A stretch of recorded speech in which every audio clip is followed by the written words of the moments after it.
क्या हालचाल दोस्तों। उम्मीद करता हूँ तुम बढ़िया होगे। तो जैसा कि हमने आपको शॉर्ट्स के फॉर्म में, रील्स के फॉर्म में बता दिया था कि हमारा जो टॉपिक रहने वाला है वो रहने वाला है फाइबर टाइप्स। फाइबर टाइप्स की बात करते हैं। मसल फाइबर जनरली डिस्ट्रीब्यूटेड है हमारे टू टाइप्स में, type first and type second. Type first को हम स्लो ट्विस्ट फाइबर कहते हैं, जो कि फटीग रेसिस्टेंट होती हैं। फटीग रेसिस्टेंट का मतलब है मसल में फटीग आ जाता है और ये डिपेंड करता है मसल ग्रुप पर और उनकी एक्टिविटीज़ पर। और ये ज़रूरी भी है हमारे लोकल मस्कुलर एंड्योरेंस के लिए, क्योंकि मसल की कैपेसिटी होती है किसी पर्टिकुलर वेट को पर्टिकुलर टाइम तक लिफ्टिंग करते रहना। मसल फाइबर, जब भी हम लिफ्टिंग करते हैं तो मसल में टेंशन आ जाती है, जिसका टाइम होता है 110 मिली सेकेंड्स। हमारी मसल जो होती है वो मैक्सिमम फोर्स प्रोड्यूस कर सकती है, जिसकी लिमिटेशंस होती हैं। अब हम बात करते हैं टाइप सेकेंड फाइबर की, जिसे हम फास्ट ट्विच फाइबर कहते हैं। जब भी हम मसल से लिफ्टिंग करवाते हैं, मसल में टेंशन आ जाता है जिसका समय आधे से भी कम होता है, जो कि होता है 50 मिली सेकेंड्स। जब भी हम हैवी लिफ्टिंग करते हैं तो जल्दी थक जाते हैं, जिसकी लिमिटेशन होती है किसकी, हमारी लिफ्टिंग की लिमिटेड कैपेसिटी होती है, और ये बहुत ज़रूरी है हमारी हाई लेवल की मस्कुलर एंड्योरेंस के लिए।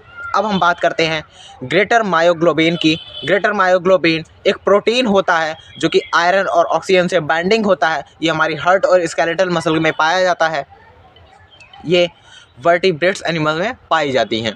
और कैपिलरी कंटेंट क्या होते हैं, जैसे कि न्यूट्रिएंट्स, मिनरल्स, गैसेस etc।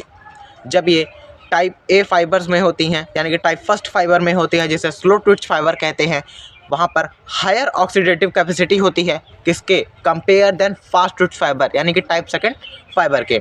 आपको स्क्रीन पर एक टेबल दिख रहा होगा जो कि समराइजेशन है किसका, characteristic of primary muscle fibre types का। मसल फाइबर टाइप्स जिसे हम जनरली आइसोफॉर्म कहते हैं। आइसोफॉर्म क्या होते हैं? आइसोफॉर्म्स वो प्रोटीन होते हैं जो एक दूसरे के तरह दिखते हैं और एक दूसरे की तरह ही काम करते हैं, जिनमें मायोसिन की हैवी चेन्स होती हैं।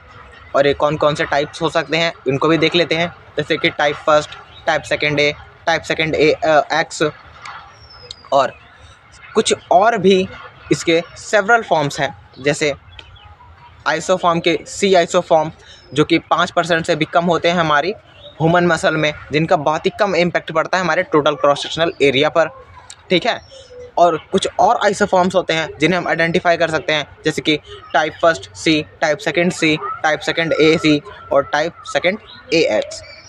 ह्यूमन मसल जिनमें फाइबर टाइप जो होता है, फाइबर टाइप्स का परसेंटेज का जो अवेलेबिलिटी है वो चेंज होती रहती है, और टाइप फर्स्ट और टाइप सेकेंड ये दोनों ही इक्वल अमाउंट में पाए जाते हैं। अब हम बात करते हैं इलाइट स्प्रिंटर्स की। आपने जैसा कि देखा ही होगा, जो स्प्रिंटर्स होते हैं उनके क्वाड्रिसेप्स की मसल बहुत ज़्यादा दिखती है।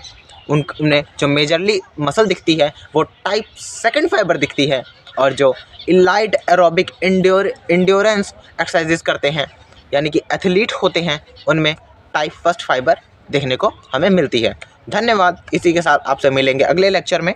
यह लेक्चर हमने पार्ट्स में डिवाइडेड किया हुआ है, तो कृपया कर ये वाला पार्ट आगे का पार्ट है, यानी कि टाइप फर्स्ट पार्ट है, और जो हमारा नेक्स्ट लेक्चर आएगा वो सेकंड पार्ट होगा, और सेकंड पार्ट में हम इसे ख़त्म कर देंगे। धन्यवाद।